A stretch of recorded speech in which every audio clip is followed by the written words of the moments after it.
Welcome back to the DHF podcast. I'm Scott McNay, pastor at La Plata Christian Church and DHF board member, joined by Sam Sears, who's also on the DHF board. Good afternoon, Sam.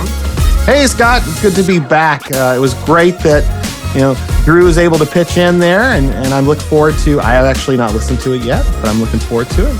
Nice. And as Scott said, I'm a board member at DHF. I'm also the pastor at the Fountain Christian Church in the crazy land of California. And so, being that Scott and I are in two different places, and our guest today is Jeff Kirsch, who is based out of Alaska, it just kind of demonstrates the kingdom of God is everywhere. All kinds of folks serving in all kinds of places, and that's kind of beautiful with technology that we can connect like this. So our guest today is Jeff Kirsch, and I must confess, I am also on Jeff Kirsch's board.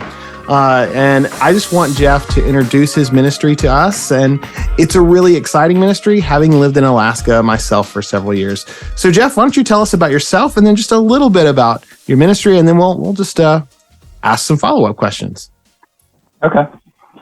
Well, originally from the Midwest area, and Lord called us from Cincinnati to Alaska about 6 years ago, and brought us up there to be serving in aviation ministry.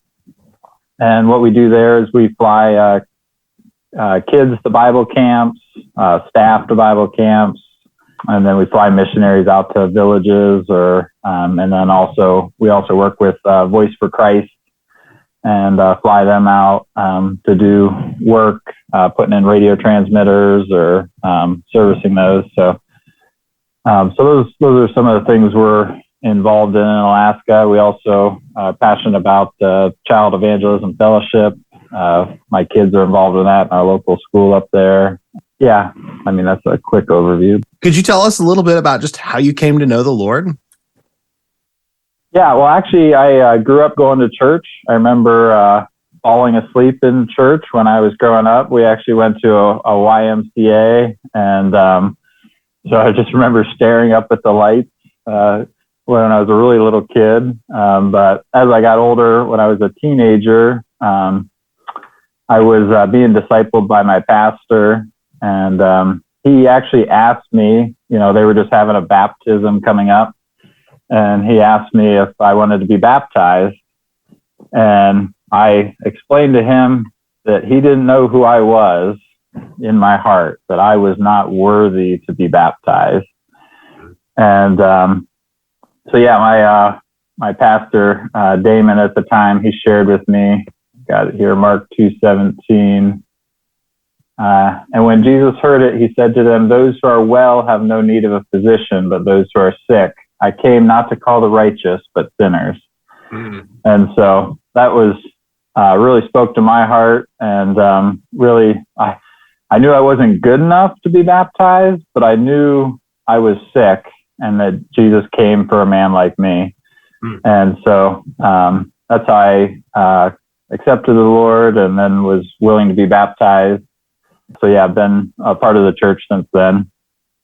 I know hearing testimonies always warms my heart. And that's kind of my heart too. Initially was like, God, you don't want me. I'm not good enough. Oh, wait, I don't have to be good enough. That was such a relief.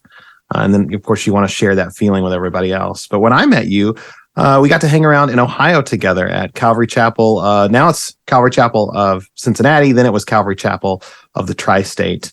And we both kind of entered mission field at the same time. But could you talk about that call specifically to Alaska? What made you make that decision? Isn't Alaska like a land of igloos and, haven't they already done mission work there? Well, originally, I don't know, the Lord kind of piqued my interest in missionary aviation years ago. Just, I read a book by Wycliffe called Search for the Source. And it's actually not about a missionary pilot, but it's about Bible translators. And so I'm pretty passionate about the Bible. And so anyways, that kind of got me excited about missions. And then Lord worked on me over many years and really just brought me to the point where I was like, kind of same as coming to the Lord. I'm like, I'm not really good enough to be a missionary. I'm not the most qualified. I'm not 25 anymore. And, but Lord, if you have somewhere for me to go, I'm willing to go. And that's kind of where he brought me to. So actually, I don't know if you've ever heard of the organization JARS. They do a lot of the aviation stuff for Wycliffe. Anyways, I was talking to them, and then at the same time, visited some friends out in California that we had went to Bible study with in Cincinnati, actually. And I was just sharing my heart with them. And they were like, well, you should look into this ministry in Alaska. And so that was how the Lord made us aware of it. And so, yeah, we went and visited. And also around the same time, we went on a missions trip to Haiti. And the Lord really worked on my heart there, because I was, you're concerned, am I going to be able to, survive? And yeah, he convicted me, in Revelation 3, he says, I counsel you to buy from me gold refined by fire so that you may be rich, and white garments so that you may clothe yourself, and the shame of your nakedness may not be seen, and salve to anoint your eyes so that you may see. And yeah, so we think we're rich in this country, but really we're poor unless we, invest our riches in the kingdom. And so that really, I was basically, after that trip to Haiti, I was like, once again, Lord, I'm ready. Where do you want me to go? And so that's how he led us to Alaska. That's awesome. An author I really love, J. Warner Wallace, he talks about being a two-decision Christian. Like, okay, there's accepting Christ, but then there's doing something about it, serving other people, and whether that be, in your local church or a missionary or a pastor, any of these callings require this extra decision of submission. And it sounds like you did that. I know you first came to Alaska with Great Commission Alaska, and I loved hearing what you were doing then. We were tracking while I was doing some apologetics ministry, and then tracking again when I came here, and just going into the villages that we don't think about how remote they are and the connection there. But then I know that you started Soaring for Christ. Could you explain what led you, just this vision of kind of going out on your own a little bit? Well, the ministry I was with, they were just kind of changing their direction a little bit. So, we really were passionate about serving the remote villages through aviation. And that's when we decided to start Soaring for Christ. Yeah, we currently have 3 aircraft, 2 Cherokee 6s. So they're basically, we can carry 5 passengers. And we also have a Cessna 150 that we can use to kind of commute around, but it's only a 2-passenger. And really, I just love what the Lord is doing through these Bible camps. So the Bible camps that we serve are Keiko Retreat Center and Cochrane Hills Bible Camp.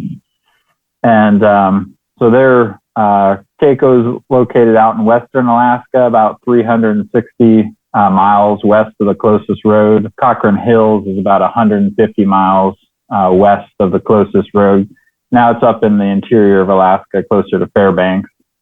And so, we fly students in from the different villages. Most of the villages have a runway. Main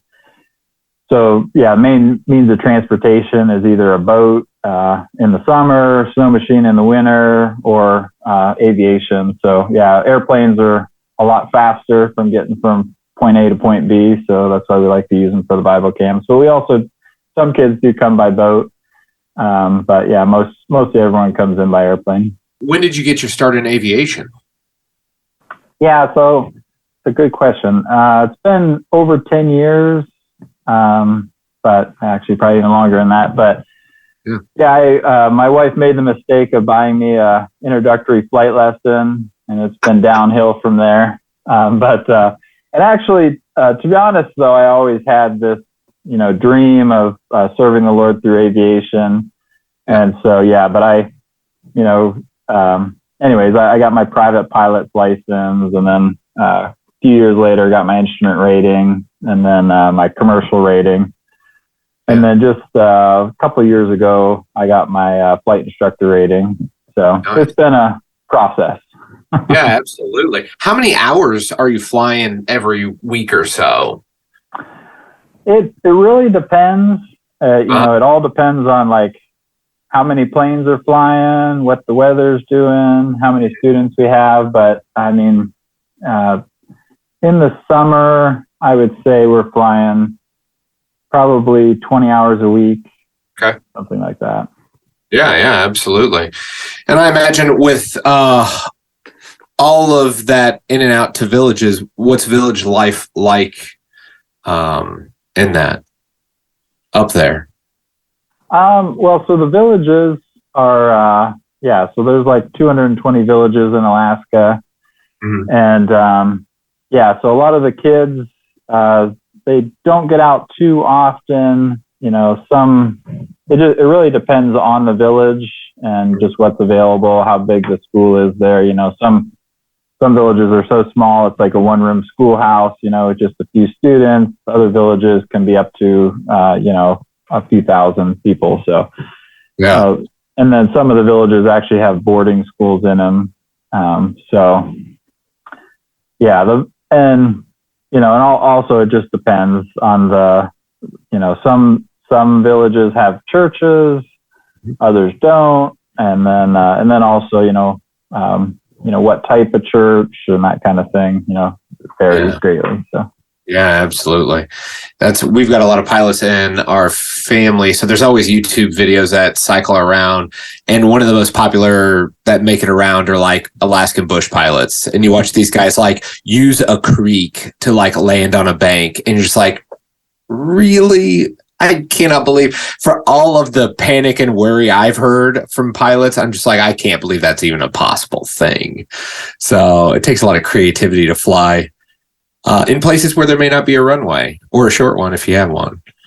Yeah, actually, but most of the villages we fly into, they have pretty nice runways. So they're funded by the government. So they have, just like, we spend money on highways down here, they spend money on runways up there. But I mean, they're actually, I guess to the average passenger, they might look kind of rough, but they're actually pretty nice. They're gravel runways normally, 3,000-4,000 feet long. Yeah, Grandpa used a grass field every once in a while, and that was pretty bumpy, so I understand. Now, there's some you go into that are, they could use some maintenance, but, when you got speed bumps all the way down the runway, that's not enjoyable. It's like, I've landed. I'm not landed. I've landed. I'm not landed. Absolutely.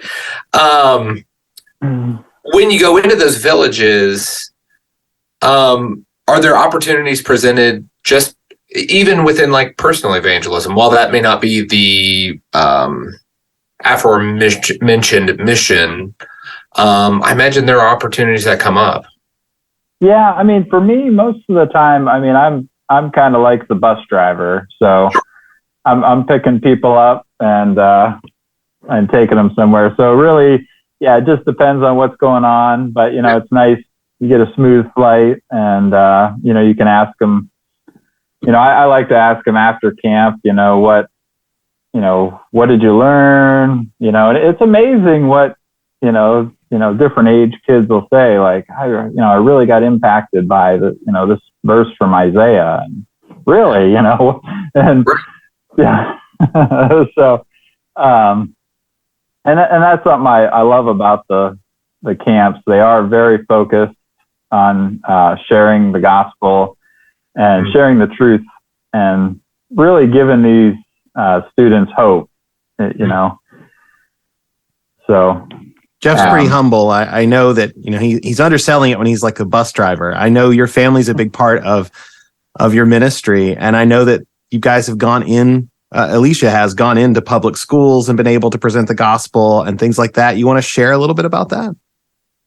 Oh yeah, well that's what I was sharing about earlier with Child Evangelism Fellowship. Yeah, we do an after-school program, going in and getting to share Bible lessons with the kids. So yeah, that's a great opportunity. And I have, had opportunities at times to go out and do some evangelism. I'm just saying, for the Bible camps, that's not really what I'm doing. So absolutely, I get that. I also know that you happen to go north of the Arctic Circle, and the flight sounded intense, and then as did, what you were doing and why you were doing it. Would you like to tell us about that adventure? Yeah. So that was actually, a little over a year ago, anyways, we're supposed to go again this fall, but there's some things came up where we have to reschedule, so hopefully we'll do it this year. But anyways, we went up and we were putting a radio transmitter north of the Arctic Circle. And you would think, I was emphasizing, we want to do it when the weather's better. So I think we were flying in late September. And so on our way up, there was actually snow on the mountains, as we're heading up. And then when we got there, so the Voice for Christ, they put in these remote radio transmitters. And what they do is they broadcast the signal over the internet. And then they have a receiver in the village that can pick that up and then broadcast it locally there. So that's a way they've found to reach more people, without putting in huge radio transmitters, because, the villages are so spread out. Yeah. And so anyways, go ahead. What are they transmitting, just to clarify? Just Christian radio, Christian programming. So they have, Christian music and sermons, and they have kids programs as well. So, and then the other thing they do is for each village, they had kind of like a community bulletin board they can put on it and stuff like that to get the community engaged. When you told us that at the fountain, our church supports Jeff, and I always use that as an example of, hey, we are going to the ends of the earth, like quite literally. We were small part, but we were this part. We can't go there, but we can help Jeff take some folks there and set a radio transmitter and get the gospel preached way up in the Arctic Circle.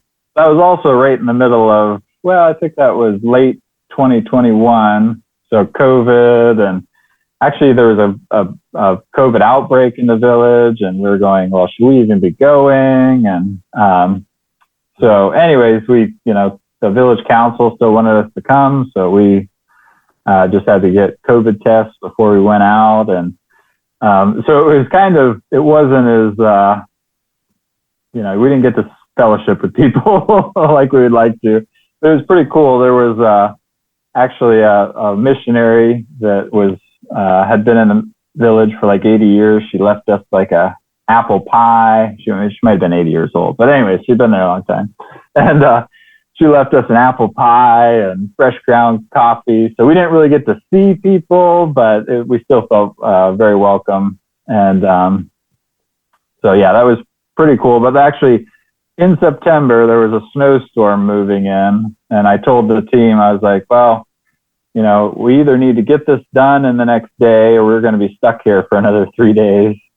And anyways, they were, actually, I was able to help too. We were able to get the antenna installed and get it working, and then fly out before the snowstorm moved in. And then on our way back, there was some non-forecast like ice fog, so it was a little bit stressful flying back, but the visibility's held out till we got all the way back. So phrase ice fog worries me, let alone experiencing it in an airplane, near the Arctic Circle, above it, and then coming through it.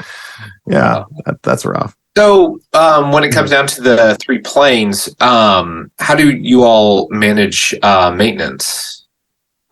Yeah, so I partner with a couple ministries that do maintenance. So Great Commission Alaska, and then MARC is Missionary Aviation Repair Center. They're based in Soldotna. Okay. And so cool. That's where we get a lot of the maintenance done, and they're really doing. Yeah, airplanes don't stay in the air by themselves. Yeah. Yeah, I'm aware of how much. My dad's run a repair shop for a while, and my grandpa ran one for a while. So it's amazing how intensive that can be. So that's incredible. Yeah, the one aircraft had some corrosion this year. And anyways, but at a regular repair shop, it would have ended up costing $22,000 in repairs. And they said, well, the Lord's been good to us this year, so we're going to pass on that goodness to you. And so it ended up costing $1,000. So wow. Praise the Lord. Yeah. That's amazing. Yeah. So that's why anytime you're serving in a large ministry, you're partnering with other people to get Lord's work done. So, amen. There's so much about airplanes I don't know. And there was a board meeting where Jeff showed some other pastors. We were on the board together. Like, he's walking us through the plane. And it was wonderful to know that you know how to do all those things, but I was completely clueless as to what you were talking about. But, I was just going, I'm so thankful Jeff knows. Lord, keep all those little parts working. Don't know what they are, what they do. Just an opportunity to pray. Yeah. And another thing, we like to do upgrades to the aircraft as we have opportunity. And there's now, Scott, you may be familiar with it. It's basically a complicated compass, but they call it a directional gyro. And so it holds heading when you bank and things like that, where a compass will overcompensate. So anyways, the one aircraft needs that replaced. And so we were thinking at the same time, should we upgrade the airplane and put in electronic gyros, which would improve safety when you're flying in instrument conditions, and also make the autopilot that's in the aircraft more capable. And so anyways, cool thing is, we didn't know. I just said, well, let's wait. Let's, see what the Lord provides. And we got some generous year-end gifts this past year. So we think we're going to be able to put those in this coming spring, which will give us a little more capability for this coming summer. So awesome. Yeah, and the conditions that I'm sure you all fly through, that would be pretty helpful to have. That's fantastic. Now, Jeff, although in the summer there are times when you're really focused on the ministry, I know that you also have a full-time job. Would you like to mention that, or what do you do? Yeah, I work as a control systems engineer, so for an aerospace company, and so work on software that controls jet engines and interfaces those with the airframe. So the Lord has provided for a lot of our, pretty much all of our personal needs through that. So Paul was a tent maker. Awesome. Jeff is some sort of aerospace something that I don't understand. But I appreciate that you have intentionally put in your own treasure into the ministry, and that's something special. Amen. Yeah, you were just saying, I think investing in God's kingdom is the best investment we can have. And I just wanted to quote this verse from Matthew 13:44. The kingdom of heaven is like a treasure hidden in a field, which a man found and covered up. Then in his joy, he goes and sells all that he has and buys that field. So, we think we may be investing a lot of our time, our treasure, our talents, serving the Lord, but I don't think we've invested all that we have yet. And it's worth appreciate it. And I know what's neat for me is that when we do mission projects with our kids, like Vacation Bible School, or sorry, we're supposed to call that kids camp now. That's more relatable. Whatever. You know what I mean. But we do some of those things. We try to introduce them to missionaries, but we explain that, hey, this is a missionary who's focusing on kids, and we show them pictures. Then they bring in their little pennies and their little offerings, and they feel like they're helping other kids, and it's really special. So I really appreciate our relationship. And could you tell us your website before we go? Yeah, definitely go check that out. My son's been updating it quite a bit. It's soaringforchrist.org. So you can go check that out. And also, Sam, what you mentioned about VBS. I mean, that was actually, Sam said, "Oh, we're doing this VBS fundraiser," and I was pretty impressed. I don't remember the exact amount, but by how much came in from a VBS fundraiser, we're actually raised enough to buy a new comm antenna for the one airplane called the Word. So very cool. Well, thank you so much, Jeff, for joining us this afternoon, and it's good to see you again, Sam. We'd love to hear any comments or questions that you have. You can head over to discipleheritage.org to let us know, rate us wherever you listen to your podcast, and we will see you next time.